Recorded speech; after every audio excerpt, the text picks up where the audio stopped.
제 개인적 의견으로 김풍 작가님은 막용 사파는 아니라고 봐요. 오히려 이분은 전통파입니다. 그러니까 저 명문 정파 전대 고수한테 다는 않고 정식으로 제자가 된 건 아니지만은 몇 수 이제 그 배운 거예요. 박지훈 씨 같은 경우는 당시에는 이제 윙크 소년 이걸로 유명해져서 더러워. 윙크 그리고 저장 약간 이런 걸로도 이제 유명하니까 저장 한번 하면은 이제 증원에 있는 모든 사람들을 쓸어버릴 수 있는 저장 박지훈. 저 사람이 바로 그 윙크 박지훈이야. 헤타! 세상은 무협을 중심으로 이렇게 돌아갑니다. 자, 그리고 인문이란 단어도 무협 용어죠. 반갑습니다. 카카오 페이지에서 마련한 이곳은 스덕방이고요. 저는 성우 남도형입니다. 오늘은 지난 시간 무협 인문편에 이어서 조금 더 깊숙하게 한번 들어가 보려고 합니다. 무협 심화편에 함께할 분들 소개해드릴게요. 자, 무협을 사랑하는 독자를 넘어서 무협 웹소설을 직접 쓰고 계시는 김선민 교수님, 얍타! 그리고 저의 애착 사형제 이재민 평론가님, 네, 반갑습니다. 자, 그리고 마지막으로 버닝피셜 무협은 잘 모르지만 삼국지를 몹시 사랑하는 수은드님까지 오셨습니다. 안녕하세요. 안녕하세요. 만화평론가 이재민입니다. 반갑습니다. 네, 안녕하세요. 저번에 나왔을 때는 교수였는데 이제는 교수 때려치고 다시 작가로 돌아온 강호행. 네, 강호로 다 나왔습니다. 돌아온 김선민이라고 합니다. 반갑습니다. 네, 안녕하세요. 본인 피셜 무협 진짜 잘 모르지만 무협 BL은 참 좋아하는 오타쿠로 참석한 쓴디입니다. 반갑습니다. 자, 우리가 지난 시간에 이어서 무협에 대해서 정말 지난 시간에 대략적인 정의와 또 정파, 사파 같은 몇 가지 용어들을 한번 배워봤었는데 녹화가 끝나고 또 우리 선배님이 조금 아쉬워했다는 얘기를 들었는데 제가 설명을 많이 했던 것 같은데 막상 편집본 보니까는 많이 잘리기도 했고 제가 설명이 약간 이제 압축된 게 많아가지고 네. 제가 댓글 다 읽어봤거든요. 그랬더니 약간 좀 긁히는 댓글들도 많아가지고 못 참지. 못 참습니다. 못 참았기 때문에 오늘 이제 약간 무협에 대해서 조금 더 자세하게 설명하고자 이렇게 나왔습니다. 그런 또 히스토리가 있었군요. 자, 그래서 오늘 이제 무협 2편을 준비했는데 어떤 점을 중점적으로 배우면 더 좋을지 한번. 그러니까 저번에는 이제 약간 무협의 웹툰 쪽으로 집중했다면은 오늘은 좀 범위를 좀 좁혀서 무협 소설, 그다음에 무협 웹소설, 그다음에 무협 코드. 그래서 무협이라고 하는 것이 어떤 식으로 좀 코드화돼 있고 어떤 식으로 좀 분석해 볼 수 있을까? 그런 것들을 이제 만물 무협설로 해가지고 같이 한번 보면 좋지 않을까 해가지고 준비를 해봤습니다. 코드라는 게 사실 장르를 구성하는 가장 중요한 요소고 그렇죠. 이게 반복되면서 굳어지는 거잖아요. 2026년에 우리가 어떻게 무협을 소비하고 있느냐에 대한 얘기도 될 수 있고 그렇죠. 그러면 거기서 타고 올라가서 원전은 뭐였느냐를 좀 살펴보는 것도 될 수 있겠네요. 맞습니다. 자, 지난 영상 댓글에 선협물도 다루다는 내용이 있던데 선협물, 선협물. 맞습니다. 네, 이게 어떤 건지 좀 설명 좀 부탁드릴게요. 이게 사실 무협이랑 선협이랑 원조를 따지자면은 원래 같은 데서 시작을 했었는데 오늘날의 컨텐츠에서는 좀 다르게 장르가 구분됐어요. 보통 우리가 무협이라 하면 일단 구분을 할 때 네 가지 키워드가 필요하거든요. 네, 무술, 그다음에 협의, 중언, 과장돼 있는 어떤 코드들 이런 것들이 합쳐져 있으면 무협이라고 보는 건데 선협은 여기서 조금 더 나아가가지고 이제 우리가 흔히 말하는 신선들이 나오고 그다음에 이제 요괴를 이제 해치우고 그래서 좀 더 이제 판타지에 가까운 그래서 동양 판타지에 가까운 방식의 장르를 선협이라 하는데 이게 이제 한국에서도 뭐 요즘에 좀 많이 나오긴 하지만은 사실 중국 웹소설에서 가장 인기 있는 장르라서 중국 웹소설 쪽에서 한국으로 좀 받아들여 가지고 어느 정도 좀 인기가 있는 장르다. 근데 무협하고는 확실히 다른 면이 있다 하는 것도 좀 구분해야 될 것 같습니다. 무협이랑 비교했을 때 제일 다른 점은 시간 스케일이 달라요. 그렇죠. 무협은 한 사람의 일생에서 한 갑자 두 갑자 정도 되면 60년에서 120년이잖아요. 그 정도를 이제 놓고 본다면 이거를 100배 길게 하면 선협입니다. 여기는 수련 한번 하면 10만 년이 걸려요. 만년 10만 년 단위예요. 등장인물들 약간 나이도 막 대충 뭐 한 20세, 30세 이러는 거 아니고 기본 800년. 그렇게 되는 거죠. 그러니까 예를 들어서 로맨스가 나와요. 그러면 얘를 직접 만나는 게 아니고 얘 환생이랑 만나는 거예요. 맞아요. 그걸 알아보게 되는 어떤 나무가 있는데 그 나무 밑에서 만났는데 눈을 딱 마주치자마자 너구나 하면서 눈물을 막 흘리고 그걸 보면서 사람들이 감동하고 이런 코드가 들어있는 게 선현물. 그 선이 신선할 때 선이라고 맞습니다. 하더라고요. 맞습니다. 선협물. 그 근데 조금 더 디테일하게 들어가자면은 그러니까 한국은 신선이 되게 좀 선한 존재, 네, 그렇죠. 약간 이로운 존재 이렇게 나오는데 중국 선현물은 신선들이 선악의 개념이 없어요. 수선자라 해가지고 더 상위의 계층으로 올라가기 위해서 모든 걸 다 하는 사람들이에요. 그래서 사람을 갈아가지고 환단으로 만들어서 우와. 먹고 이제 그 다음 자기 경지가 올라가면은 그 다음 단계에 올라가고 약간 이런 식이 허용되기 때문에 한국식이 신선하고 좀 다른 면이 있는 거죠. 자, 그럼 서유기 같은 작품은 이게 선현물에 속하는 건가 아니면 무협? 그러니까 서유기 같은 경우가 서유기나 봉신연이 같은 경우가 좀 더 고전이잖아요. 그래서 예전에 나온 작품이기 때문에 이 작품들이 원조가 돼서 갈라짐이 있는 거예요. 그래서 좀 더 하위 장르를 설명드리겠지만은 오늘날로 따지자면 선현물에 가까운 거죠. 그럼 또 이제 삼국지 같은 경우도 음. 있잖아요. 삼국지 서유기하고 또 네네. 비슷하다고 볼 수 있지만 삼국지는 또 무협으로 볼 수 있나요? 삼국지도 무협의 한 그 기원이라고 봐야 될 것 같아요. 오. 그러니까 삼국지에 나오는 협의지사. 그러니까 우리가 유비, 관우, 장비 같은 경우가 협의지사로서 처음에 이제 의형제를 맺고서 시작을 해가지고 점점 군벌세력으로 커지잖아요. 그래서 나중에는 나라를 세우고. 그러니까 어떤 협의지사로서의 어떤 의의를 가지고 이제 민중을 싸운다라고 하는 점은 이제 무협이 어떻게 보면 계승한 거죠. 원시무협이라고 봐야 될 것 같아요. 그렇죠. 네. 옛날에 그 이런 장르적인 형태가 적용되지 않았을 때 이런 거 재밌지 않을까 하고 사람들이 막 만들었던 건데 그게 대유행을 했고 거기서 재밌는 걸 쏙쏙 뽑아가지고 만들어낸 게 무협이라고 보는 게 맞을 것 같아요. 무협도 되게 하위 장르가 많기 때문에 그 구분점을 따지자면은 이제 무협적 코드들이 이런데 이런데 다 존재한다. 이렇게 좀 분화해서 볼 수 있을 것 같아요. 그래서 삼국지는 역사가 있고 몇백 년 뒤에 2차 창작을 한 거잖아요. 그렇죠. 거기서 2차 창작을 할 때 예를 들어서 유비가 쌍검을 쓰는데 거기에 검기를 담는다. 이러면 이제 무협으로 볼 수 있겠죠. 그리고 중원을 놓고서 조조랑 붙는데 일기토를 하는데 거기 일기토에서 무공으로 싸운다. 뭐 그러면 이제 무협으로 볼 수 있는 코드들이 있겠지만 그게 아니라 정말 힘 대 힘으로 붙기 때문에 엄밀히 말하면은 오늘날의 웹소설로 따지자면은 삼국지는 대체 역사물에 가까워서 역사 소설의 장르로 보기 때문에 삼국지를 좀 비틀어가지고 이제 뭐 내가 예를 들어서 조조의 아들한테 빙의했다든지 이런 식의 비트는 내용들이 더 많이 나오는 거죠. 실제로 그 정사랑 연이랑 비교해서 분석하시는 분들도 지금도 많아요. 재민님이 말했던 거 연장선에 딱 떠오르는 게 용랑전이네요. 아, 그렇죠. 용랑전. 그게 이제 무협인 거죠.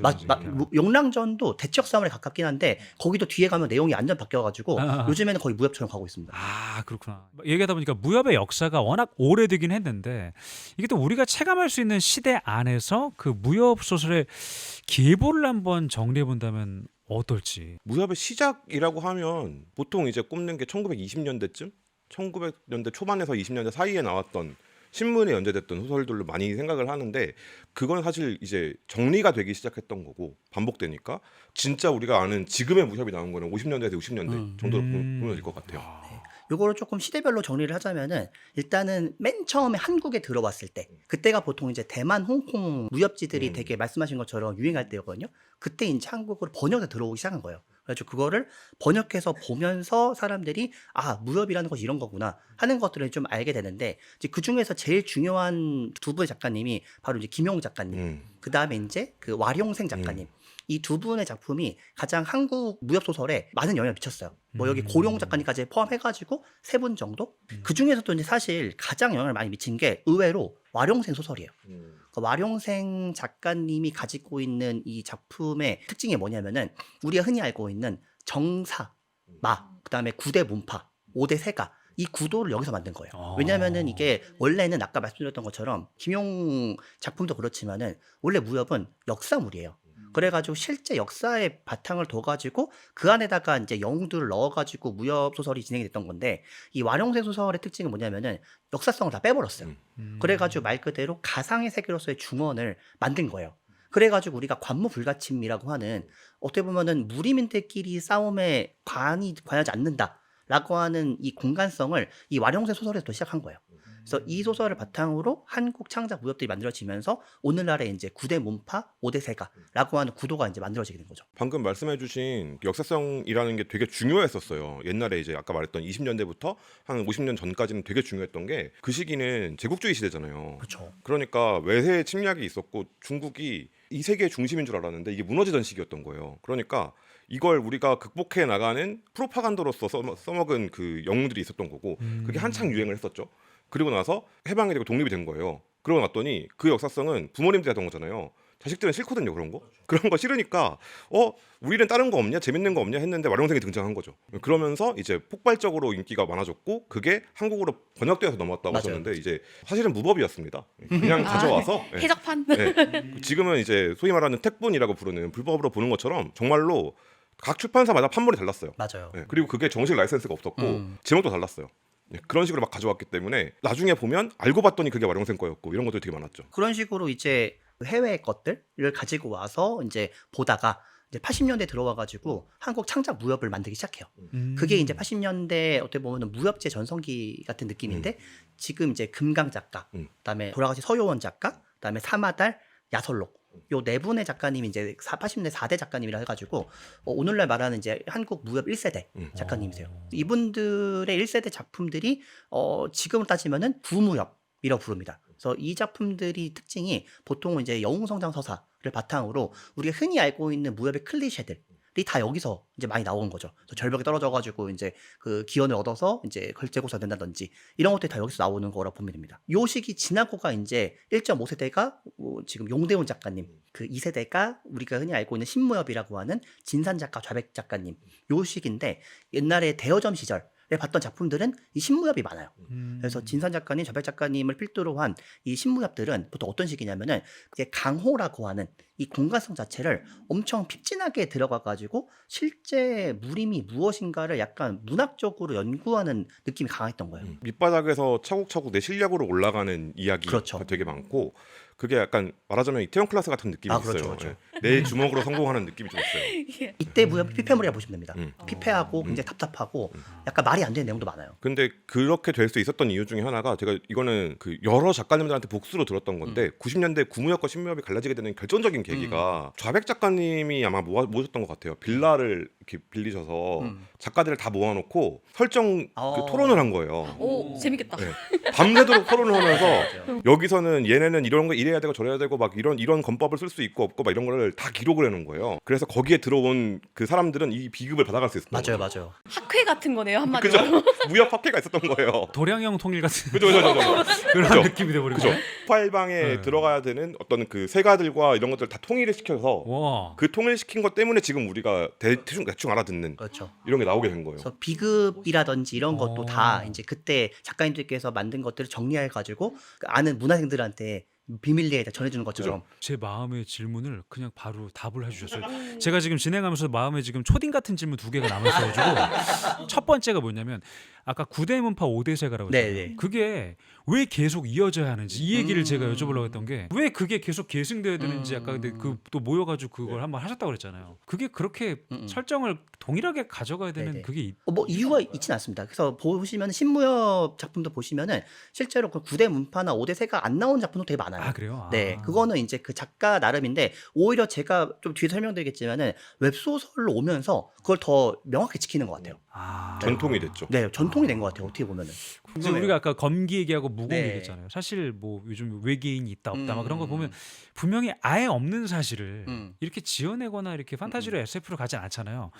무공은 존재한다고 믿습니까? 이게 너무 궁금한 거 이게 있으니까 뭐 이렇게 너무 대단하게 서사가 이 무협소설 역사를 보면 진짜 디테일하게 나와 있잖아요. 이게 있는 걸까요? 전 있다고 믿는데 저도 개인적으로 있다고 믿는데, 네. 근데 이거 외계인 있다 믿다 싫어. 근데 이 논란이 굉장히 근본 있는 질문이에요. 그래요? 왜냐하면은 그 실제로 그게 있어요. 왜냐면은 그 중국 같은 데 보면은 그 무술가들이랑 중국 무술가들이랑 격투 선수 싸워가지고 네. 막 동상 찍어가지고 막 다 중국 무술은 가짜다 이런 식으로 막 밝히고 이런 게 되게 많거든요. 아, 근데 사실 저는 그게 그 꼭 진짜로 보지 않습니다. 무공은 존재한다고 생각하기 때문에 네. 금강불개 돼가지고 반탄지기에서 이런 부분에 가능하지 않을까. 궁금해 하는? 이제 아까 말씀드렸던 그 2세대가 90년대까지예요. 90년대 이제 우리가 그 봤던 작품들이 보통 다 이제 대여점 시절에 많이 봤던 건데 그 다음 세대가 이제 뭐냐면 통신무협이라고 부르는 우리가 이제 흔히 말하는 천리안 하이텔 이때 이제 퇴마록 나오고 이 시대거든요. 이때 이제 무협지를 쓴 작가들도 같이 통신무협으로 이제 글을 올려가지고 그게 올라가면은 인기 많았을 때 책으로 만들어서 다시 이제 대여점으로 들어가는 이런 식의 그 시기를 펼치는데 이때가 사실 되게 중요한 게 이게 이제 3세대 통신무협과 판협지의 시대예요. 그래가지고 오늘날 우리가 말하는 웹소설의 어떻게 보면 원본격인 시대가 이때라고 봐요. 그래서 이때는 특징이 뭐냐면은 일단은 무협 소설도 무협 소설이지만은 판타지 소설이 되게 인기를 많이 끌 때여가지고 퓨전 소설들이 많이 나왔거든요. 그래서 우리가 이제 말하는 묵향, 비례도 같은 작품들 이게 이제 좀 캐주얼하게 무협을 좀 더 쉽게 볼 수 있게 만든 작품들이어가지고 비례도 같은 경우에는 엄밀히 말하면 오늘날로 말하면 학관물, 아카데미물 같은 거예요. 그래서 묵향 같은 경우에는 퓨전 무협이어가지고 주인공이 이제 마교 부교주인데 얘가 이제 그 함정에 빠져가지고 차원 이동이 돼서 판타지 세계로 넘어가요. 그래서 판타지 세계로 넘어가서 주인공이 가지고 있는 무공을 그 판타지 세계 속에 있는 기사들과 매칭이 돼가지고 엄밀히 말하면 오늘날 말하는 이제 판타지 세계 속에 하이파워 판타지, 뭐 이제 오러블레이드라든지 소드마스터라든지 이런 것들을 이제 규격을 잡아준 작품이기 때문에 웹소설에서 되게 중요한 역할을 하는 거죠. 그래서 이런 통신무협 시기를 거쳐가지고 대여점이 붕괴가 되면서 그 유통망이 굉장히 좀 뭐랄까 어려워지는 그래서 전자책으로 흘러들어가는 좀 암흑기가 있습니다. 그때 이후로 넘어가가지고 2010년에 들어와서 이제 카카오 페이지를 비롯해서 이제 웹소설 플랫폼들이 자리 잡으면서 오늘날의 웹소설 무협으로 좀 이제 어떤 형상화가 된 거죠. 방금 말씀해주신 2세대에서 3세대 넘어갈 때 그게 되게 중요했어요. 2세대는 배운 사람들이에요. 그러니까 가서 스승이 있고 사사받아서 입문을 하고 정말 무협처럼 이렇게 데뷔를 하는 거였는데 3세대는 내가 많이 읽었으면 그냥 쓸 수 있는 거예요. 이게 달라져서 작품 수가 확 늘어났다가 방금 말씀해주신 그 대여점이 몰락하면서 갈 곳을 잃었다가 다 웹소설로 이제 넘어오시게 된 거죠. 아, 그곳을 또 총망라했던 그 중심의 한 곳이 또 카카오 그죠. 페이지. 카카오 페이지가 역할을 제일 많이 했어요. 맞아요. 역시 최고. 그래서 3세대와 지금 웹소설이 가장 차이가 뭐냐면은 이때만 해도 무협 소설이에요. 근데 지금은 웹소설이에요. 웹소설인데 무협이 들어간 거기 때문에 좀 저는 무협 소설과 무협 웹소설을 구분을 하거든요. 오늘날에 어떻게 보면은 좀 인기를 끌고 사람들에게 많은 사랑을 받는 거는 사실 무협 소설이라기보다는 무협 웹소설에 가깝다. 좀 이렇게 구분해야 될 것 같습니다. 이거 두 가지를 구분해야 되는 게 뭐냐면 무협 소설이라고 하면 권단위예요. 볼륨이 커요. 근데 웹소설은 짧게 쪼개놨잖아요. 그래서 진행 방식도 다르고 서사를 풀어나가는 방식이나 주인공의 어떤 캐릭터성이나 이런 것도 다 달라요. 그래서 좀 구분을 하는 게 맞는 것 같아요, 저도. 일단 분량이 굉장히 많아졌습니다. 그래서 예전 같은 경우에는 신무협 같은 건 짧아가지고 한 8건 이하짜리가 많았는데 오늘날의 웹소설은 거의 일단 300화가 기본이기 때문에 한 15건에서 20건 정도? 뭐 길게는 30건 정도? 더 길게 가야 되기 때문에 서사가 좀 예전하고 많이 다를 수밖에 없죠. 뭐 시대상도 쭉 들어봤지만 이 무협의 범위도 굉장히 또 넓어지고 있는데 이게 어떤 식으로 넓어지고 있는지 좀 궁금하거든요. 일단 웹소설 무협으로 넘어오면서 되게 다양성 있는 소재들과 그 다음에 이제 좀 장르들이 퓨전이 돼가지고 되게 재밌는 작품들이 많이 생겼어요. 예전 같은 경우에는 우리가 좀 무협이라고 했었을 때 딱 생각나는 좀 그 묵직한 맛이 있는 좀 그런 전통 무협 위주로 많이 봤었는데 지금 오늘날의 무협 같은 경우에는 이제 특히 카카오 같은 데서는 좀 캐주얼하게 누구나 쉽게 볼 수 있게 만든 무협들이 많기 때문에 저는 좀 개인적으로 무협의 왕도가 이쪽이라고 생각하거든요. 그래서 왕도적인 무협, 그 다음에 좀 다양한 작품 섞여 있는 퓨전 무협 이런 것들이 좀 많이 있다고 보는 거죠. 그러면 왕도라고 하셨으니까 김용 작품 중에서는 왕도에 네네. 가까운 게 녹정기라고 보시는 쪽인 거예요? 저는 오히려 의천도룡기. 의천도룡기. 네, 의천도룡기가 좀 왕도라 보고. 방금 말씀드린 두 작품은 50년이 넘은 작품이기 때문에 그것도 상관없는 작품입니다. 아니, 지금 얘기하시면 티키타카 하시는데 약간 약간 학회 온 것 같은 기분 내가 들면서 뭐 나 빼고 다 알잖아 이러면. 로판 무협이 되게 많잖아요. 로판 무협이 진짜 재밌어요. 그쪽에서 봤을 때. 그런 장르들이 말하자면 옛날 팬들한테는 이거는 무협 아니지라고 할 수 있는 건데 오히려 그런 장르들이 지금 이제 새로 들어오시는 분들한테는 이런 맛도 있네 하고 들어올 수 있게 해주는 가벼움이 좀 있고 그리고 아는 맛이 섞여 있으니까. 네. 그래서 제가 재밌게 보고 있는 사천단과 11호 살아남기.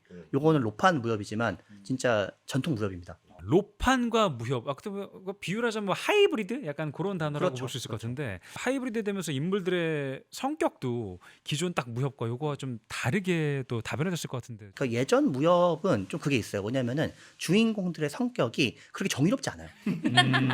되게 주인공들이 어떻게 보면은 이 강호라고 하는 비정한 세계에 그냥 내던져져가지고 그 안에서 막 들깨처럼 막 움직이는 느낌이 더 커요. 아까 말씀드렸던 녹정기도 아시는 분들 은 아시겠지만 주인공 진짜 인간 아니거든요. 네. 진짜 나쁜 놈이에요. 쓰리 같은 네. 인물들이 많습니다. 그리고 열혈광문만 해도 지금 한비광은 사람 됐거든요. 근데 초기에 한비광은 좀 그랬어요. 친구가 될 수는 없는 친구예요. 캐릭터로만 보고 그죠. 싶고. 현실에 있으면 얘는 전과가 몇 범이겠다라는 게 보이거든요. 그 시대 용어로 오렌지족 같은. 그죠. 그 1화에 광고 문구가 그거였어요. 열혈광문 1화에 광고 문구가 오렌지 향 나는 무협이 왔다 했어요. 맞아, 기억나. 근데 오늘날의 웹소설의 주인공들은 훨씬 더 정의로워요. 왜냐면은 이게 웹소설이 길다 보니까 요즘 웹소설 무협의 결말은 결국엔 중원을 구하는 구원자로 끝나는 거거든요. 그래서 주인공이 어느 정도는 정의로워야 돼요. 비록 주인공이 마교일지언정 마교라도 정의로운 마교인인 거예요. 저희 그때 말씀드렸던 북검전기도 주인공이 되게 정의로운 캐릭터인데 그 안에서 고민을 하게 만들거든요. 네가 정의를 위해서 한 게 옳은 일, 너한테는 옳은 일이겠지만 네가 살인자인 나와 다른 게 뭐야? 라고 질문을 던진다거나 좀 더 고차원적인 질문들이 많이 나오게 되는. 제 기준으로 봤을 때 북검전기도 굉장히 전통 무협입니다. 요즘 웹소설 무협 주인공들은 북검전기 주인공만큼 고민하지 않아요. 훨씬 더 빠르게 나가서 내가 이 중원을 구해야겠다라는 의무감이 굉장히 강해요. 소위 저희가 지금 하이브리드 무협 작품이라고 얘기를 했는데 그럼 이 하이브리드 무협 작품들 중에 생각나는 작품들이 어떤 게 있으신지 좀 한번. 조금 예전 작품이긴 한데 그 로그인 무림이라고 우리 얘기했었잖아요. 네, 얘기했어요. 이게 진짜 특이한 작품이에요. 이게 왜 특이하냐면은 사실 헌터물도 되게 어떻게 보면 신생 장르고 무협은 사실 헌터물이랑 되게 거리가 멀어 보이거든요. 근데 이 두 개를 합친 거예요. 그래가 주인공이 헌터 세계의 헌터인데 F급 헌터, 되게 약한 헌터란 말이에요. 헌터요. 근데 그 헌터가 우연찮게 좀 가상현실 캡슐을 이제 얻어가지고 접속했는데, 그 세계가 무협 세계인 거예요. 로그아웃 하려고 하는데 안 되잖아. 난 여기서 나가야겠어 하는데 안 나가지는 거예요. 강제로 거기서 레벨업을 하게 되는 거죠. 그래가지고 현실에서도 나왔는데 그 무협 세계에서 얻었던 그 힘을 그대로 사용할 수 있어서 헌터 세계에서도 약간 좀 성장할 수 있는 그런 식의 약간 투트랙 배치를 해가지고 퓨전을 시킨 거죠. 그러니까 하이브리드라는 말씀이 정확한 게 엔진 두 개잖아요. 모터도 있고 엔진도 있는 거예요. 이 두 가지가 같이 돌아가요. 그러면 독자들은 이 두 가지 세계를 다 알고 있어야 되는데 알고 있는 독자들이 많은 거죠 이제. 또 뭐 있을까요? 방금 말씀하신 사천당가의 11호 살아남기. 그것도 진짜 그거 완전 강추. 너무 재밌습니다. 이건 웹툰 들어가셔서 댓글 누르시면 다 그 얘기밖에 없어요. 이 작가님 무협을 쓰고 싶으셨다. 맞아요. 노판이 아니다. 맞아요. 김용 완독하고 오신 것 같은데 와룡생 얘기 나오고 막. 맞아요. 제가 추천드리고 싶은 작품 중 하나가 그 신마대자라고, 그것도 지금 1000화 넘어간 작품인데 이 작품은 되게 특이한 게 이것도 왕도물에 가까운데 좀 옛날 전통 무협 느낌이 많이 나요. 처음 시작부터, 그러니까 우리 흔히 말하는 웹소설적 회빙환이 안 들어가 있어요. 근데도 되게 흥미롭게 복수극을 끌고 가다가 작품의 힘이 강해가지고 이 작품도 제가 볼 때는 엄청난 힘을 발휘한 작품이 아닌가. 아까 전에 그 캐릭터 얘기하셨을 때 사실 물어보려고 했는데 아무래도 약간 무협물 같은 경우에는 남자들이 많이 나오잖아요. 그래서 여자 캐릭터들이 그 이제 무협물에는 많이 잘 사용되지 못하는 경우도 좀 많은 것 같은데 이거는 굉장히 큰 편견입니다. 아닌가요? 전혀? 기본적으로 여성 캐릭터 많이 나와요. 여성 캐릭터 많이 나왔었고. 의천도령기도 마찬가지고. 그럼요. 실제로 여성 캐릭터 훨씬 세요. 네, 그러니까 강호에서는 노인과 아이와 여자를 조심하라는 말이 있는 것처럼 웬만큼 세지 않고서는 방심하지 마라. 그럼요. 여협들이 나올 수가 없습니다. 그래서 기본적으로 여협들이 되게 무공이 강한 걸로 나오기 때문에 원래 셌으니까. 원래 무공 쓰면 다 세지니까. 그래서 천하제일인이 여성인 것도 무협 세계에서 이상하지 않아요. 오히려 무협 세계에서는 남녀 평등이 그대로 이루어진다. 그래서 여성 캐릭터를 쓰고 안 쓰고는 작가의 어떤 그 역량 문제지. 기본적으로 오히려 웹소설도 그렇고 전통 무협도 그렇고 무협에서는 여성 캐릭터를 많이 활용한 편입니다. 이게 성별의 문제로 약간 여자가 이러면 안 돼. 이것보다는 그런 정통성 있는 어떤 컨셉을 깨트리면 안 되는 거네요. 그렇죠. 그렇죠. 요즘에는 그것도 아닌 것 같아요. 요즘에는 다 변주가 심해져가지고 뭐 얼마든지 다 가능한 면이 좀 있습니다. 그런 작품들 덕분에 좀 새로운 젊은 무협 팬들이 많이 유입이 되고 있나요? 지금 그렇죠. 어때요? 그럼요. 훨씬 더 캐주얼하게 볼 수 있는 무협들이 많이 생기면서 좀 젊은 층들이 많아서 요즘 무협은 진짜 남녀노소 안 가리고 다 보는 것 같아요. 그게 처음에는 초기에 이제 이 하이브리드가 막 일어나던 시기에는 많이 싸웠어요. 독자분들이 오셔서 여기 무협이라고 해서 왔는데 차린 것도 없고 약간 이런 누구 허락받고 여기서 무협하는 거야, 이런 느낌이 있었거든요. 맞아요. 처음에 좀 그랬어요. 근데 그게 계속 연재가 되고 또 인기가 있고 하다 보니까 그분들도 이제 같이 드세요. 맛있구만 하면서. 먹다 보니 맛있는데 이 맛은 약간 이런. 내가 안 먹어서 그런 거였지 하면서 먹고 계세요 요즘엔. 자, 그럼 이제 또 이쯤에서 이 무협과 BL이 결합된 작품도 있겠죠.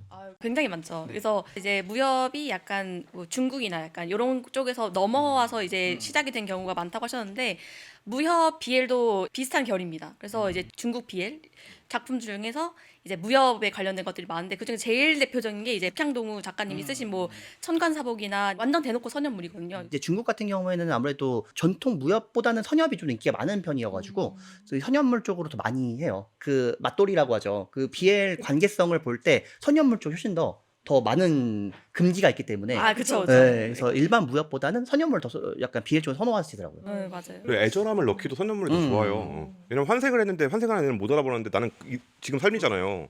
나는 알아보는 거야 얘를. 이런 애절함이 나오기 때문에.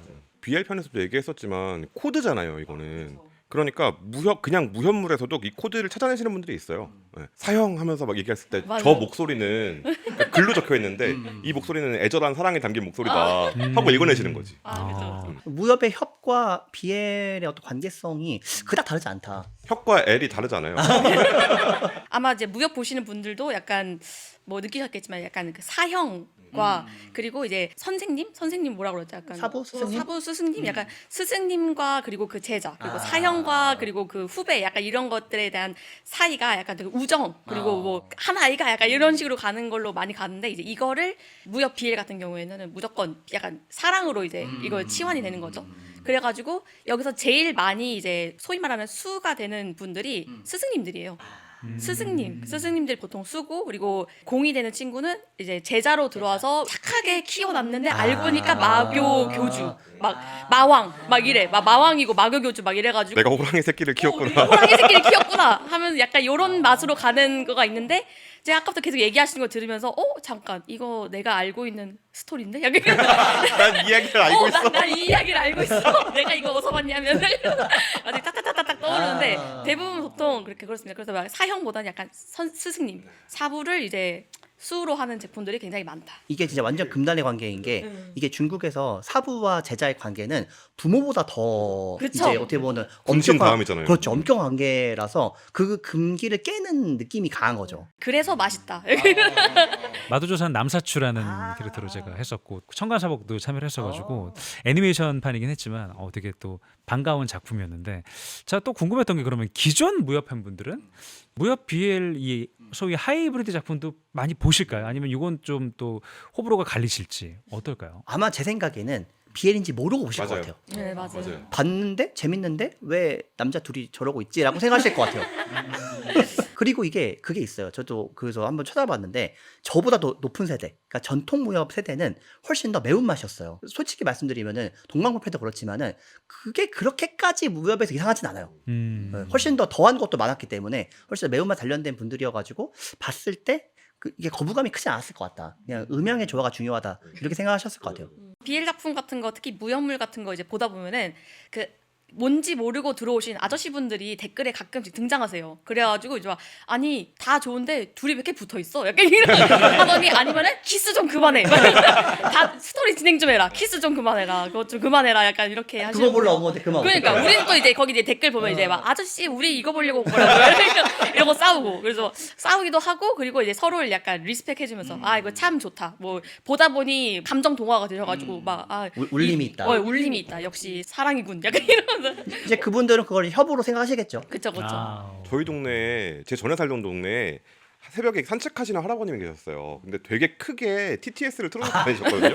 근데 항상 무협이었어. 저도 이제 운동 갔다 돌아오거나 아니면 마주치거든요. 인사를 드려요. 근데 거기서 입맞춤 하는 얘기가 그렇게 나왔어요. 깜짝 놀라셨겠는데. 그래서 뭐지? 근데 이제 저도 몇 번을 마주치니까 이야기가 점점 조각조각 돼서 들리잖아요. 퍼즐을 맞춰보니까 둘은 사제 관계거나 아니면 그런 것 같아. 선후배 관계인 것 같아. 그렇다면 이 친구들은 둘 다 남자인데 이분이 비애를 들으시는 건가? 라는 생각을 하면서 이제 좀 풀렸어요. 그게. 그 그걸 들으셨구나. 아마 모르고 들으셨는데 그냥 재밌게 들으셨을 거예요. 그죠. 그러셨을 거예요. 자 이제 조금 더 깊이 있게 한번 이야기를 나눠보려고 하는데 선민 교수님께서 제자분들 사이에서 무협 광인이라고 불린다고 들었는데 평소에 보고 듣는 거 무엇이든지 무협으로 해석을 하신다고. 맞습니다. 대학에서 애들 가르칠 때는 항상 제가 그 얘기를 해요. 웹소설 중에서 대비가 제일 쉬운 건 무협이다. 근데 이제 무협을 다들 보더라도 쓰는 건 힘들어하거든요. 그래가지고 이제 무협을 좀 쓰게 하기 위해서 좀 영업을 하는 거죠. 영업할 때 이제 무협이 뭔지를 좀 애들이 애매하게 알고 있으니까는 너희들이 좋아하는 걸로 내가 비유해서 무협 알려주겠다. 뭐 예를 들어서 아이돌을 좋아한다면 아이돌로 비유해주고 뭐 만화를 좋아한다면 만화로 비유해주고 이렇게 좀 그 친구들이 알 법한 내용들을 바탕으로 무협을 설명해서 공감대를 좀 연결을 시켜보는 그런 쪽을 많이 썼습니다. 그러니까 무협 렌즈가 이게 있는 거네요. 무협 렌즈 무협 이거. 필터. 뭐 사실 저희는 또 두 번째 만남이다 보니까 저번에 출연하셨을 때 정파, 사파, 마교 요것도 엄청 많이 알려주셨잖아요. 가르쳐 주긴 했는데 잠시 복습을 한번 해보고 싶거든요. 한번 오늘은 좀 그 얘기를 하고 싶었어요. 그러니까 무협이라고 하는 것의 코드를 우리가 오늘 얘기할 거기 때문에 그 네 가지 하위 장르를 바탕으로 무협이 어떤 식으로 이루어져 있는가, 그러니까 무협의 종류가 무엇인가 그런 거 좀 보면 좋을 거거든요. 그래서 우리가 보통 이게 이제 진산 작가님, 자백 작가님이 쓰신 저기 가이드북 같은 걸 보면은 거기에 이제 네 가지 하위 분류를 말씀해 주셨어요. 2세대 작가님들이 분류하시죠. 그렇죠, 그렇죠. 어. 그래서 무협을 네 가지로 분류하면은 첫 번째가 격투 무협. 우리가 이제 보통 비문을 산타라고 하는데 서로 이제 자기 기량을 약간 좀 격투로 가르는 요 격투 무협이 한 가지가 있고, 두 번째가 협정 무협. 우리가 이제 보통 말하는 협의라고 하는 것 플러스 이제 로맨스까지 같이 이제 협정 무협에 포함을 시켜요. 그러니까 거기는 협과 사랑을 그렇게 크게 구분하지 않는 거예요. 자, 그래서 관계성에 대한 부분이 좀 많이 들어가 있는 무협이 협정 무협이고, 그 다음에 이제 방회 무협이라고, 이게 뭐냐면은 조직 간의 싸움을 뜻하는 거예요. 그래서 우리가 그 옛날 느와르 영화들을 보면은 느와르에서 약간 그 흑사회라든지 이런 식으로 조직 폭력배들이 서로 싸우거나, 혹은 이제 조직들끼리 서로 전쟁을 일으키거나, 혹은 큰 문파들끼리 싸우거나, 이게 다 방회 무협의 일종이라고 보시면 돼요. 그래서 한국 무협 소설은 이 방회 무협을 기본으로 깔고 있어요. 이 문파 간의 싸움이 먼저 많이 일어나니까. 그 다음 환상 무협이라고 해가지고, 우리가 아까 말씀드렸던 그 봉신년이나 서유기 같이 좀 예전에 좀 신화나. 그렇죠, 신화나 신선들이 그 나와가지고 이제 검을 든 신선들이 요괴를 해치우는, 요게 이제 굳이 분류하자면은 검선 무협이라 해가지고 일종의 동양 판타지처럼 우리로 지금 따지면은 하이파워 판타지 같은 느낌으로 굉장히 강력한 힘을 가지고 있는 뭐 법수를 쓴다든지 법기를 가지고 이제 요괴를 해준다든지 이런 식의 환상성을 가지고 있는 무협들을 말하는데, 오늘날의 웹소설은 이 네 가지의 요소를 다 갖추고 있는 거예요. 그래가지고 이 네 가지의 코드가 들어있으면은 사실상 무협적 코드를 가지고 있다라고 좀 판단할 수 있는 거죠. 드래곤볼도 초반에 드래곤볼은 막 그 피콜로 바톤에 넣고 막 이러잖아요. 그런 거 할 때 그러니까 환상 무협과 그리고 격투 무협의 요소를 가지고 있는 거다라고 볼 수도 있는 거네요. 드래곤볼은 진짜로 무협적 요소가 엄청 많이 들어있어요. 왜냐하면 애초에 주인공의 스승이 무천도사잖아요. 그죠. 도사니까 도사님일 거잖아요. 그러니까 우리가 흔히 말하는 그 구파 일방 중에서 도교에 가까운 뭐 무당파라든지 무당파. 화산파 이런 쪽 계열인 거예요. 그리고 크리링은 여기 붙어 있잖아요. 소림사. 천진만도 그렇고 네, 천진마도 그렇고. 야무치 다 그러네. 네. 그래서 거기는 이제 일종의 무협 세계의 코드를 굉장히 적극적으로 활용한 방식인 거죠. 드래곤볼 작가님이 원래 닥터 슬럼프였나 연재하고 계실 때 편집자가 와가지고 계속 그 성룡 나오는 무협 영화를 계속 틀어놨었대요. 그러니까 그걸 그렇게 재밌으면 그걸로 만화나 한번 그려봐 해서 그린 게 드래곤볼이라고 하더라고요. 아, 맞아요. 그래서 중국 무협에 관련된 내용들이 되게 많이 들어있어요. 뭐 듣다 보니까 뭐 애니메이션까지도 간 거 보니까 뭐 일상생활 속에서도 무협을 찾아볼 수 있겠는데 뭐 보면은 저는 항상 그 얘기 생각하거든요. 보통 그 제사 지낼 때 어른들 다 모이잖아요. 네. 어른들 모이면은 그 구조가 문파 구조랑 똑같아요. 종친의 구조 보면은 문파 어른들하고 아, 똑같아요. 맞네. 그러네. 저 종친의 홈페이지 들어가시면 진짜 맞아요. 문파 소리랑 똑같이 돼 있어요. 똑같아요. 네. 1대 누구부터 해서 쫙 내려와가지고 지금 네가 여기 있다 이게 족보잖아요. 네. 족보다 좀 보세요. 그러면 진짜로 그 구조가 똑같아가지고 저도 가끔 이제 무협 쓰다 헷갈리면은 참고해요. 용어 같은 게 좀 다를 뿐이지 거의 구조는 똑같기 때문에 거의 그렇게 갑니다. 그럼 직장도 진짜 그런데요. 네, 뭐 축전도 마찬가지죠. 차장님, 이사, 네. 뭐 이제 부장님, 뭐 그럼요. 차장님, 그럼요. 그렇네. 완전 똑같습니다. 약간 스타트업 세계관도 저는 항상 스타트업 세계관 볼 때마다 무협이라고 항상 느끼는 게 있는데, 이것도 약간 큰 대기업에서 빠져나온 사람들이 자기만의 문파를 만들어가지고 하나씩 딱 이렇게 세우는 거잖아요. 제가 스타트업 해봤기 때문에 스타트업 무협 그 자체입니까? 스타트업은 진짜 무협 중에서도 약간 그 하오문 같이 오. 좀 가장 밑바닥에 있는 진짜 뒤통수가 난무하는 아. 그 약간 그런 곳이라고 보고 있습니다. 아직 문파라고 부를 수 없는 사람들이 모여 있는 곳이기 때문에 법도가 없군요. 여기는 뭐 사파 중에 사파라고 볼 수 있죠.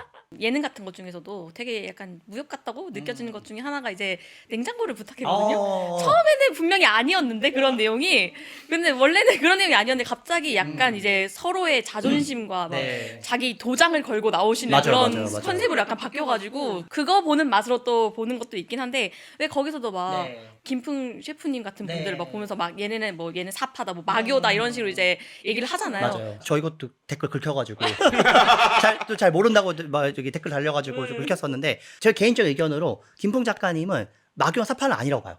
오히려 이분은 전통파입니다. 오히려 정통 그 명문 정파 쪽에 가까워요. 왜냐하면은 이분이 냉부가 지금 시즌 2인데 시즌 1에서 이연복 셰프랑 되게 많이 이제 그 교류하면서 이연복 셰프한테 어떻게 사사받은 거거든요. 그래가지고 칼도 중식도로 쓰시잖아요. 그래서 기본 일단 중식이고. 그래가지고 스승이 그분은 준 칼. 그러니까. 그래서 항상 그분은 고추기름부터 내단 말이에요. 그 중식 기본으로.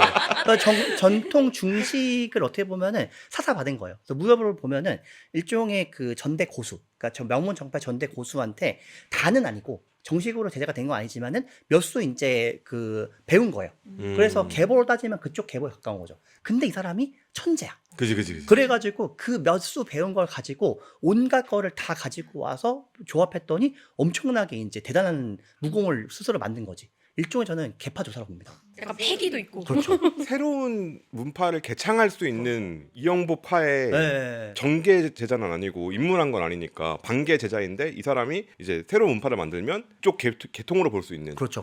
여기서 이제 타락하면 사파가 되는 건데 이제 제가 볼 때 타락하시지 않고 지금 그 어떤 전통성을 가지고 가시기 때문에 제가 볼 때는 진짜 약간 일대 종사처럼 하나의 문파를 만드는 옛날에 무당파도 잠상봉이 소림사 출신이에요. 그죠. 소림사에서 배워가지고 무당파를 만든 거거든요. 이제 그런 식으로 이제 본인만의 뭔가를 만드는 거죠. 그러면 만약에 만드셨어요 뭔가를 식당을 만들어서 거기서 제자를 받아서 키워요. 그러면 이 제자들은 이연복 셰프의 개파라고 볼 수 있는 거예요. 그건 어려울 것 같아요. 그죠. 그냥 정식 사사받은 게 아니시기 때문에. 음. 그리고 애초에 이 셰프님이 아니시잖아요. 그죠. 작가님이시죠, 맞아. 작가님이시기 때문에 열일강화의 한비관 같은 느낌이네요. 약간 그런 느낌입니다. 그래서 굉장히 천재죠, 천재. 그러면 냉부에 나가서 만난 게 귀인을 만난 거라고 그렇죠. 볼 수 있겠네요. 기인을 만난 거죠. 거기서 기연을 얻은 기연을 거죠. 얻어서. 기연 얻은 거죠. 그래서 냉부 보시면은 김보 작가님이 엄청 수정이 빨라요. 맞아요. 그때 나오셔서 하신 말씀이 보고서 좋으면은 집에 가서 꼭 연습하신다고 했거든요. 그래서 그런 것들을 다 이제 남의 어떤 그 무공을 다 흡수하시는 거죠. 흡성대법으로. 흡성대법으로. 사파의 무공 아닌가요? 그게 원래는 다른 사람 무공을 흡수하면은 이게 주화인마 걸린단 말이에요. 마도 아니에요 이거? 그죠. 마도잖아요. 거기서 이제 공개된 것만 가시기 때문에 괜찮습니다. 그래서 제가 볼 때는 이 정도까지는 약간 정파의 기준으로 볼 수 있다. 와, 이렇게 치면 진짜 저도 많이 참여했던 마블 유니버스. 아, 그 순위 쭉 있거든요. 이 순위가 맞다 못다 이거 여기도 완벽하게 그러면 무협이라고 볼 수 있겠는데요. 어떠세요? 코드를 읽을 수 있죠 그 안에서. 중앙에 있는 무림맹이라고 할 수 있는 게 그 어벤져스가 이 전체를 관장하는 거고 디펜더스라고 이제 뉴욕 동부를 담당하는 것도 있거든요. 얘네들은 이제 지역 지회인 거고 얘네들이 또 아이언맨이나 이런 사람들 연결되기도 해요. 그러니까 어떻게 보면 이쪽은 좀 더 원시 무림에 가까운 게 우리가 흔히 말하는 수호지 같은 거. 수호지에 보면 양산박의 협객들 이런 사람들이 다 각각 영웅들이거든요.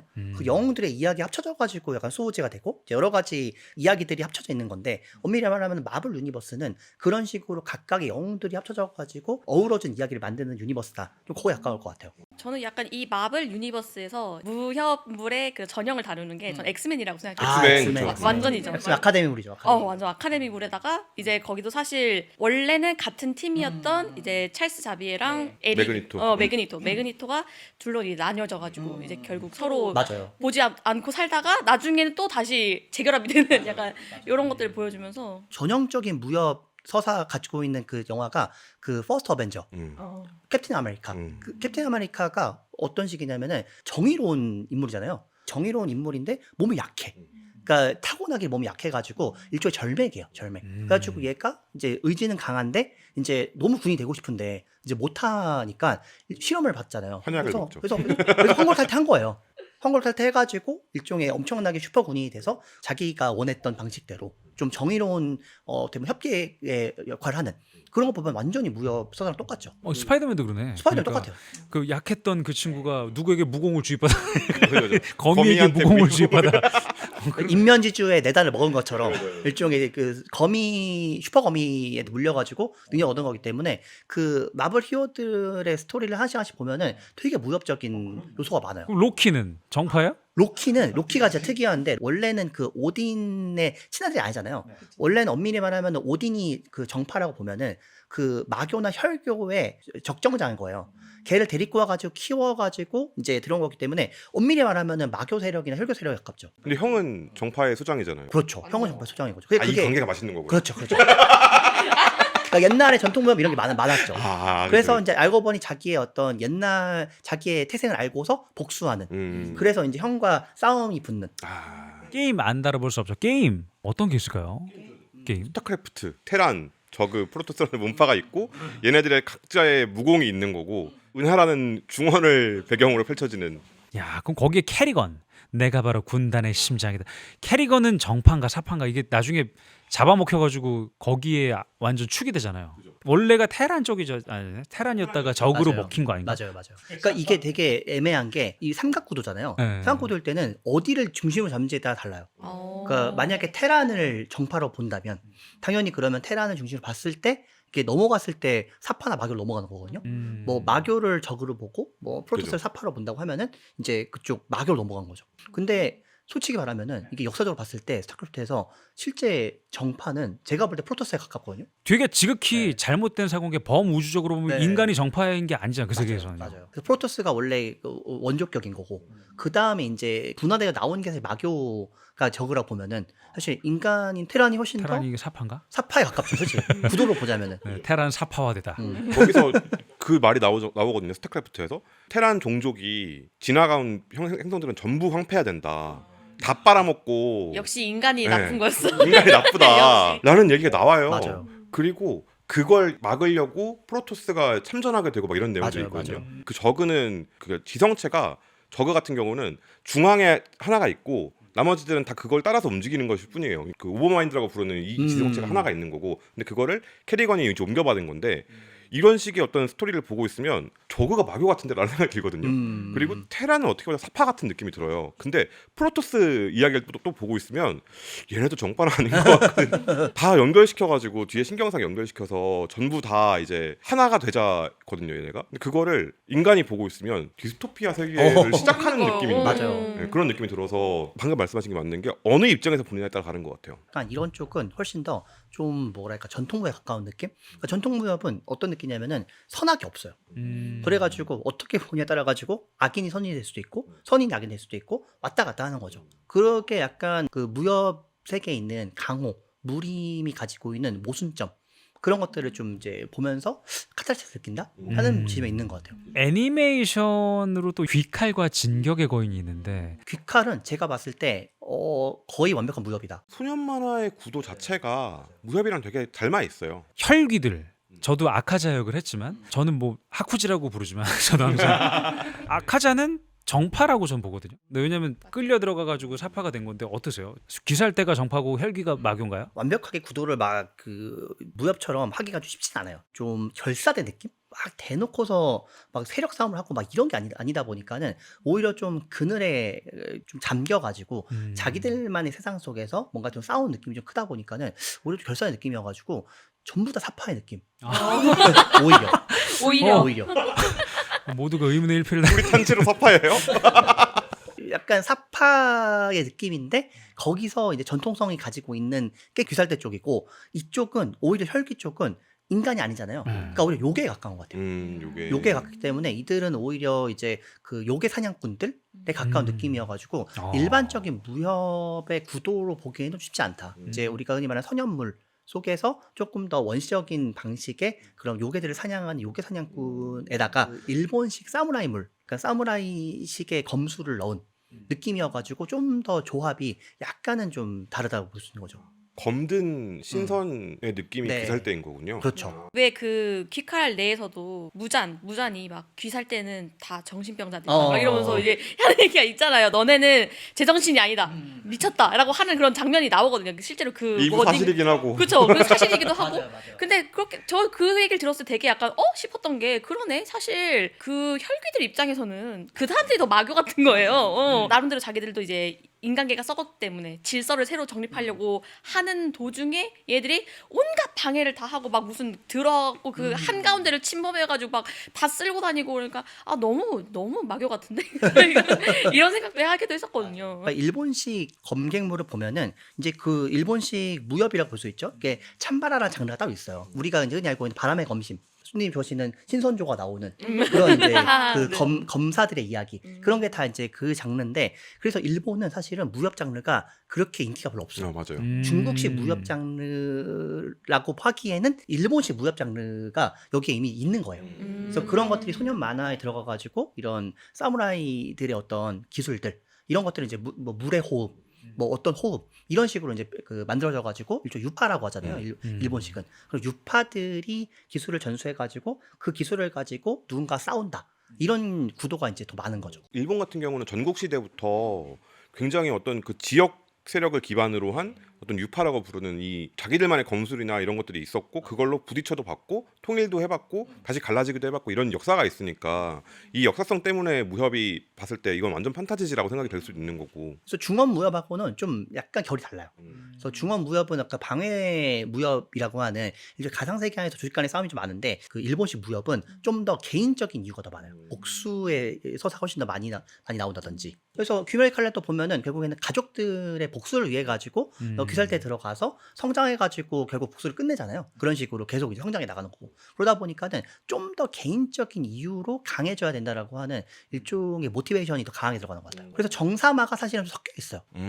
이쪽에서는 보면은. 그래가지고 누가 더 정의로운지를 판단하기가 쉽지가 않아요. 개인적인 이유들이니까. 그렇죠. 사무라이들 자체가 사실 그런 식이잖아요. 쇼군이 있고 쇼군 안에서 본인들이 어떤 명령을 받아가지고 검을 휘두르는 사람들이고 그 자체가 되게 명예로운 거기 때문에 사실 어떤 대의나 무엇인가를 통해 가지고 막 민중혁명 일으켜가지고 내가 이제 저기 협의지사로서 성장하겠다 이건 아니라서 좀 느낌이 다른 거죠. 그러면 어디까지 갈 수 있나 한번 계속 한번 이어가 보죠.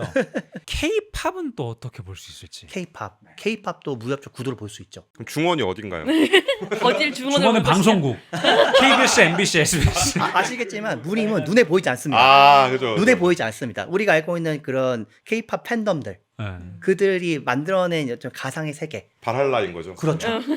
그런 곳이 다 이제 일종의 K-팝 무림을 만드는 공간성이라 보지 않을까 그렇게 좀 생각이 들거든요. 저희가 그나마 이제 좀 아마 케이팝을 제일 잘하는 사람 중에 한 명일 것 같은데 요즘 케이팝은 저는 무협으로 보기엔 조금 어려울 수 있을 것 같아요. 왜냐면은 워낙 없어서? 예. 그건 좀 위험하지 않나? 그러니까 뭔가 지금은 좀 더 너무 개인화되어 있고 세분화되어 있는 것들이 너무 많아져가지고 약간 특정 회사가 엄청 많은 레이블을 보유한 경우도 있고 이래가지고 사실 이걸 하나하나를 다 문파로 보기 좀 어려운 부분들도 있어서 이것이 특색인가 싶은 그런 것들도 있어서 저는 약간 구분짓기 어려울 것 같은데 그래도 한 2, 3세대쯤의 K-팝 같은 경우에는 3파로 논리로 이제 나눠질 수도 있을 것 같고 소위 말하는 SM, JYP, 그렇죠. YG로 나뉘는 그들이 각각 각자의 정체성을 확실하게 가지고 있었을 시기로 생각을 해보면 그것도 하나의 무협이라고 볼 수 있을 것 같고 아니면 좀 더 좁혀가지고 뭐 보이그룹이나 아니면 걸그룹 뭐 걸그룹도 옛날에 뭐 소녀시대 그리고 원더걸스 그리고 카라 이렇게 해갖고 이제 3파전으로 나눴던 시기도 있잖아요. 그래서 그 중에서 이제 약간 사파인 친구들은 아 나는 티아라를 좋아하는데 약간 이렇게 하는 경우도 있고 했었으니까. 저는 시스타였습니다. 사파시네요. 저는 애프터스쿨. 애프터스쿨 좋아했었기 때문에. 뭔데 다 좋다 그래? 4파까지 안 나누려면 좀 더 위로 가면 H.O.T냐 제키냐 제키냐 그렇죠. H.O.T냐 S.S.냐 핑크냐 핑크냐 그렇죠, S.S.냐 만류기종이라고 다 타고 올라가면 결국 하나에서 만나는 거잖아요. 그죠. 원시 무림처럼 그때는 이제 981방도 없었고 그냥 말 그대로 이제 새로운 문파들이 막 생겨나는 시대인 거죠. 그쵸. 그래가지고 약간 개파 조사들이 막 이제 자기 문파 만들어가지고 실제 이제 무림에서 활동하는 각각의 이제 지역에 활동해가지고 서로 이제 어떻게 보면은 좀 경험을 벌이는 좀 그런 시기였던 것 같아요. 나는 제키를 좋아하고 너는 H.O.T를 좋아하고 우린 절대 양립될 수 없고 이게 사실 그 무협이잖아요. 그렇죠. 옛날에 진짜 H.O.T 팬 누나들이랑 제키 팬 누나들 싸우면은 장난 아니었어요, 진짜. 저는 그거를 저희 누나가 서태지 선생님의 팬이셨거든요. 그걸 보고 있으면 약간 다 똑같은 놈들이라는 그게 있었어요. 제키도 H.O.T도 다 서태지에서 비롯된 것을이라는 느낌이 있었어요. 그걸 보면서 이게 무슨 소리지? 근데 결국에는 누나가 나중에 H.O.T로 귀의를 하거든요. 그때부터 잭스키스를 공격하기 시작하는 거예요. 그걸 보면서 이것은 이 사람의 인생이구나. 그냥 이걸 부정당하는 순간 이 사람은 삶이 무너지는 거구나라는 경험을 처음 했었어요. 그런 걸 보면서 약간 우리 동네에 내가 속해 있는 이 문파가 공격받는 것은 나를 공격하는 것이다. 그런 느낌이 드는 것 같아요, 확실히. 지금 이거를 듣다 보니까 무협물을 매년 찍고 있는 장르가 있네요. 힙합. 쇼미더머니를 하잖아요. 그렇죠. 매년. 오디션 쇼미더머니 프로그램들. 완전 힙합은 완전 무협이죠. 거기도 이제 문파가 완전 나눠져 있고 그거 갖고 많이 싸우고 하니까. 쇼미도 그렇고 그러면 오디션 프로그램들이 어떻게 보면 약간 천하제일 모술대? 그렇죠. 먼저 쳐야 모습이죠. 한국 사람이 서바이벌 제일 좋아하잖아요. 서바이벌 해가지고 딱 토너먼트에서 올라가는 거. 그거 완전히 무협적 코드가 유전자에 박혀 있나 봐요. 최근에는 좀 아이돌 서바이벌들이 그런 경향이 좀 없어졌는데 푸듀가 처음 나왔을 때는 다 자기 가슴팍에다가 자기가 어디 출신인지 달고 나왔거든요. 문파. 문파. 자기 문파를 달고 그걸로 이제 경쟁하고 당시에 그러니까 플레디스 같은 그런 약간 정통성이 꽤나 있는 소속 그이면은 갑자기 딱 나오면은 저기 애프터스쿨과 세븐틴이 있는 그렇네. 플레디스의 완전 무협이네. 이다 이러고 플레디스의 술렁술렁. 삼대장? 그리고 푸듀 1에서 이제 전소미 양이 처음 나왔을 때 JYP 출신이거든요. 완전 좀 무당파 채장. 무당파 출신이야. 저기 막 다들 이렇게 신생 회사들 출신 쫙 깔려 있는데 거기 갑자기 JYP. 웅성웅성하지 이제 벌써. 그리고 심지어 트와이스 그가 되기 위한 오디션 출신이거든요. 그 16이라고. 그러니까 이미 메이저 다 알고 있는 사람 딱 나왔는데 저 사람 전소미 웅성웅성 저기 여기 왔어. 약간 이거죠. 완전 100%. 완전 무협. 완전 무협이네. 거기서 이제 해가지고 어떻게 강호 이름 날린 거니까. 그죠. 강호에 내 이름 날리고 별호가 생기면은 그때부터는 이제 무리민인 거거든요. 별호라 하면 그렇죠. 별호라 하는 건 이제 힙합 이런 거 있잖아요. 랩네임 이런 거 있지 않나? 그러니까 그 사람을 상징할 수 있는 부르는 일종의 이름. 그렇죠. 부르는 이름 같은 거죠. 최근에 이제 단종으로 나와서 좀 유명해지신 박지훈 씨 같은 경우는 당시에는 이제 윙크 소년 이걸로 유명해져서 별호죠. 윙크 그리고 저장 약간 이런 걸로도 이제 유명하니까 저장 한번 하면은 이제 증원에 있는 모든 사람들을 쓸어버릴 수 저장 있는 박지훈. 저장 박지훈. 그 진짜 저 사람이 바로 그 윙크 박지훈이야. 당시 진짜 그렇게 불렸어요. 윙크보이 박지훈. 저 사람 그 윙크하고 저장했던 그 사람이잖아요. 그런 느낌으로 이제 강호의 이름 날린 겁니다. 그죠. 강호 이름을 나온 연애 프로그램도 무협에 빗들 수 있을까요? 연프. 연프는 저희 어머니가 나는 솔로를 굉장히 재밌게 보셔가지고 보는데 다른 프로는 잘 모르겠어요. 무협이 아닐 수 있어. 무협이 아닌 것 같아요. 근데 나는 솔로는 진짜 매 분기마다 심지어 여기는 이름을 안 까고 나와요. 별호로 나오는 거 별호로. 별호로 나와요. 영철, 영숙, 순자 이런 식으로 이름 붙이는데 근데 여기서 중요한 거 각 기수마다 영철은 이런 친구, 순자는 이런 친구. 그 기수에서 가장 이제 비주얼적으로 예쁘신 분들은 뭐 옥순 이런 식으로 이제 별칭이 붙어서 나오거든요.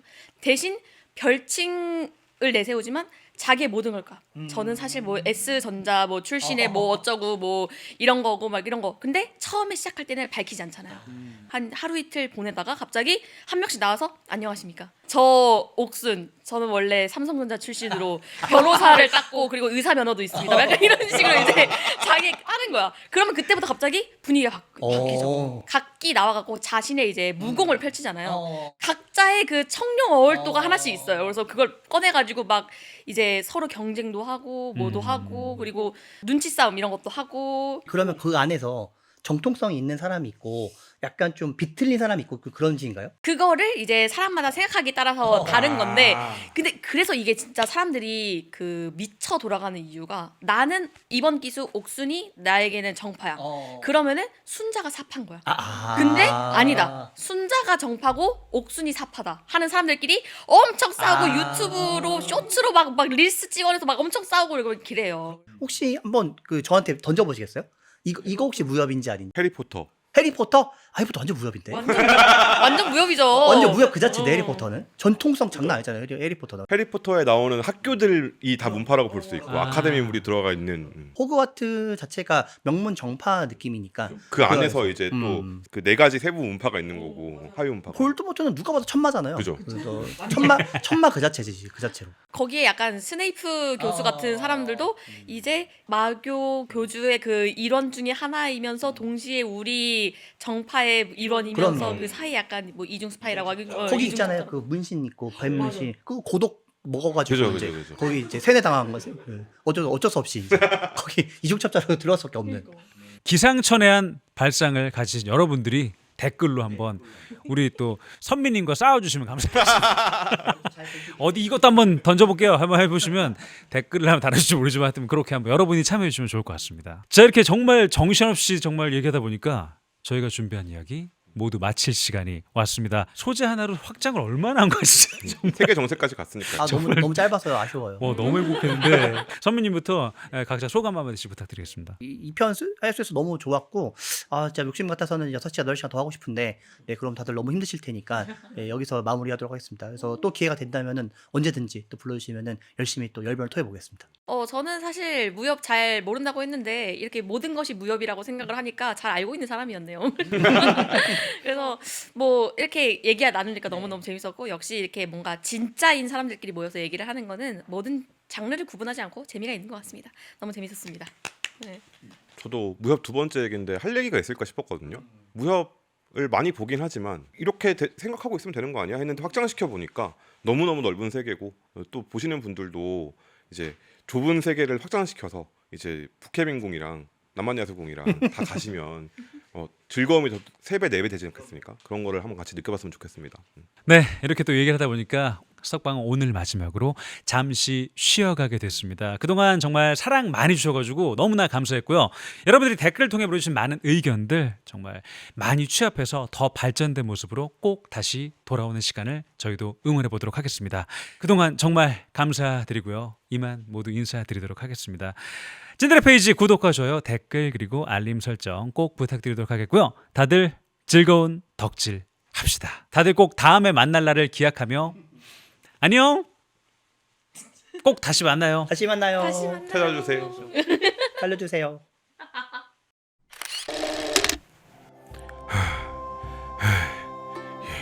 여기는 난 살아있는 건가? 아직 일어나시면 안 되는데 지금은 안정을 취하셔야 해요. 넌 누구냐? 저요? 전 단학선인데요. 아니 이름을 묻는 것이 아니다. 아저씨를 살려준 사람이죠. 전 의원이거든요. 아니 잠깐 이 꼬매기가 의원이라고요? 오늘도 어색하시군요. 심지어다 계십니다. 심지어. 심지어 강호 통틀어 가장 뛰어난 의술을 가졌다는데 선임님 이게 어떻게 가능하죠? 자, 무협에서는 이 정파의 신성원 최고위원 신이와 사파의 파괴적인 최고위원 마이가 있습니다. 이 둘은 서로 반대되나 각자 최고의 의술을 갖고 있는데요. 선생님 첫사랑 얘기나 해주세요. 재미없어요. 자자자, 저희 아빠가 신이고 엄마가 마이라서 저는 정파와 사파 두 가지 의술 모두 할 줄 알아요. 네, 그렇습니다. 세계관 최강의 의술을 지닌 주인공이죠. 아하. 정파와 사파로 나뉘었지만 모든 의술의 공통점은 사람을 살리기 위해 존재한다는 것입니다. 세계관 최고 의술로 정파, 사파 구별 없이 아픈 사람들을 치료하는 어린이 주인공이 등장하는 무협, 바로 신마의선입니다.